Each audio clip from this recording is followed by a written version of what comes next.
বিদ্যুৎ না থাকার জন্য আমি দায়ী, আমি কি এখানকার সংসদ সদস্য? গুজব হচ্ছে ফিতনা সমাজে তৈরি করে, গুজব সমাজে অশান্তি তৈরি করে। বিদ্যুতের ব্যাপারে আমি যে প্রসঙ্গ বলতে চাই, আমি ইতিমধ্যে জানেন যে আমরা বিদ্যুতের একটা সংকট চলছে। আমাকে রাত 12টার সময় পর্যন্ত ইউনিয়ন থেকে ফোন করে, এখন বিদ্যুৎ চলছে। আমি গত মাসে এই যে 29 এপ্রিল, এটা হলো জুন মাসের শেষ, মে জুন, আজ থেকে 2 মাস আগে বিদ্যুতের সংকটের জন্য বিদ্যুৎ মন্ত্রণালয়ে চিঠি দিয়েছিলাম যে এখানে স্ক্যাডা অপারেশন থেকে অবমুক্তকরণ প্রসঙ্গে, এবং সেটা স্ক্যাডা থেকে অপসারণ করার সিদ্ধান্ত মন্ত্রণালয় দিয়ে দিয়েছে।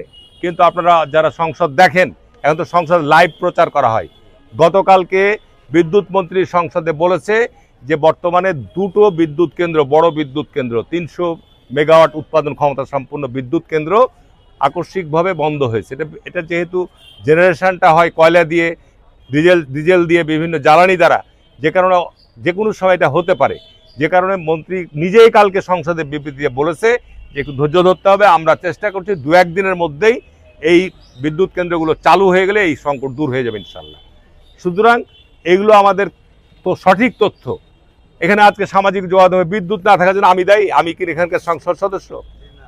সরকার আমার আছে, আমি জেলা পরিষদের প্রশাসন।